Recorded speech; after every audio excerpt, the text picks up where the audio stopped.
Everybody throw your hands up. And then salute. First of all, I'm going to show you guys where you could get some copper, and then I'm going to show you guys where you could get some iron. So we are at the copper location right here. Check it out on the map. This place here is loaded with copper to mine. And it has Errol the Stonebreaker protecting it. So if you haven't killed him yet, I highly suggest going here, but this is one of the first places you want to go in the game to collect all your copper. The fight is simple. When he does his well-advertised attacks, just stay on his back and whack him.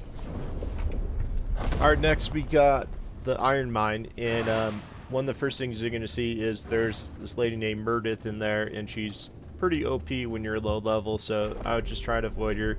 I think the appropriate level to be at this mine is roughly around like 34 to 44, so like it's the farming.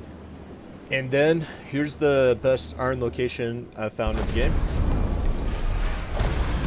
You're gonna see a lot of explosions and stuff like that, but basically I think it's stay in the circles. Most boss games are like that. That's only if you want to, you know, take some damage or something like that. Hit the rock. No, don't hit the rock. Do it. Hit the rock.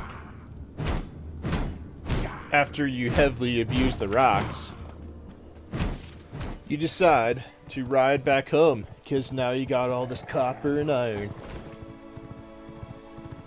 If you don't have a horse yet, that's just too bad. My horse is pretty amazing.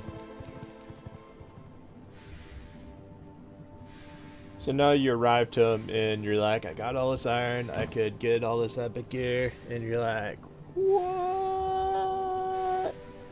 I can't make iron yet. I have to unlock it. So now we're going to go to the blood altar and we're going to see what we have to do to unlock iron. And it's a little confusing, but you have to kill Clive before you kill Quincey, and the reason is Clive unlocks a explosion box which allows you to blow up the gate to go to Quincey. So we gotta go kill Clive first. So let's click on Clive and track his blood. Now I'm gonna take you to the Sulfur camp. This is the location of where you'll get Sulfur and where you'll kill Clive. So basically, at this point, you just want to kind of get used to circles. Anytime you see a circle, get out of it. Do you notice how I step right out of the circle? It's not really right. It's left. How to beat Clive? Well, it's pretty simple. Stay out of the circles. Now that you're a circle pro, I think you should be able to handle this part with ease. Yeah, that is fine. So is that. That's a circle. That's a circle. That's a circle. That's even more circles. And even more circles. Now that we have our circles bachelor's degree, we could go back home and make a alchemy table bench where we could craft a explosion box. Now there is a way to skip Clive. Basically, you have to kill a ferocious bear, but if Clive is challenging to you, I wouldn't suggest ferocious bear because he's even more ferocious. So let's track Quincey, and he is literally located right next to my house. How awesome is that? Closest fight I've done so far. You probably noticed these gates before but couldn't get in there, but this is how you do it, is you just grab your explosion box and put it on your item inventory and put it in front of the gates, and you smack it and it goes ba-boom.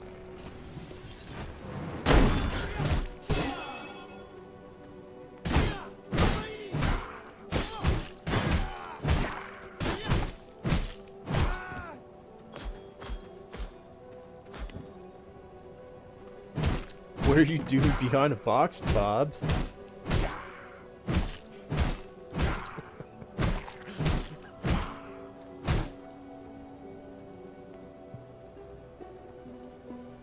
Alright, so now what you need to do is just make your way up. You're gonna climb the Mount of Mordor. It's not really that high, but You'll be there in the next minute. Always taunt bosses for good luck and good measure. Now, Quincey the Bandit King, he's actually a pretty tough fight, so I can't suggest him at my level or lower, but I would suggest at his level or with a friend.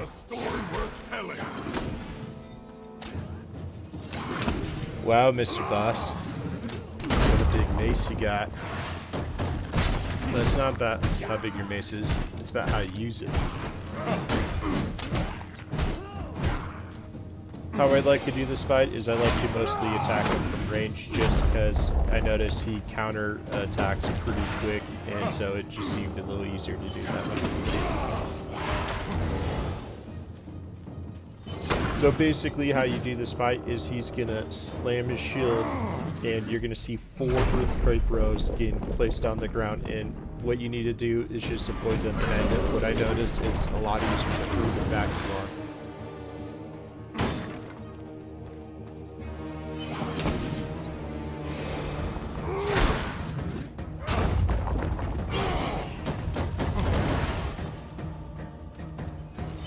He also does a shield deflection, so if you're casting from far away, you just gotta watch out from that. That way you hit.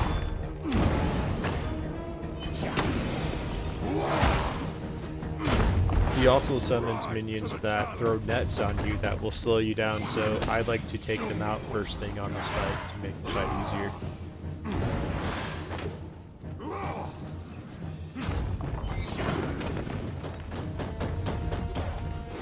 And for his final move, he likes to charge you looking like a fireball with his shield. And you basically just need to step aside, but if you think you're going to get hit, you definitely need to dodge. Just always have that dodge available. 1, 2, skip, 3 minutes.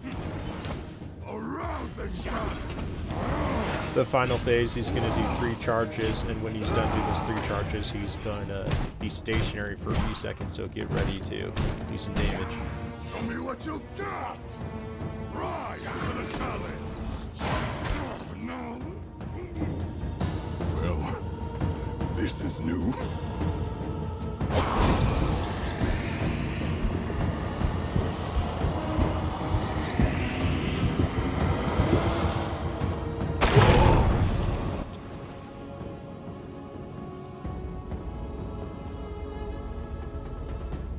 Congratulations, you could finally craft iron. Now the waiting begins.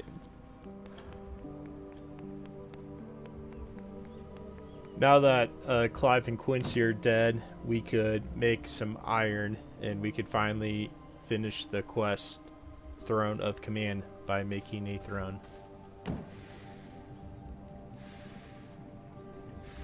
Oh man, I was waiting for about like 10 minutes, and I was like, only a couple irons were done in this amount of time, and so I decided to just go have lunch. And when I came back, I was like, there's only like 20 irons made.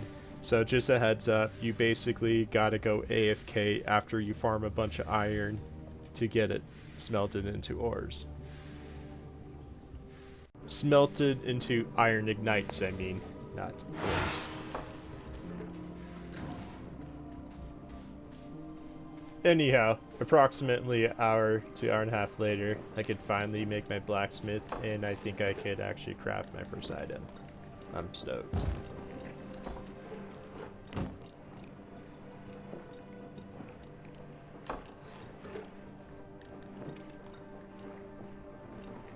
Alright, that's all for this episode. I just want to thank you guys, and if you liked the video, throw a like up and subscribe. Have a great one.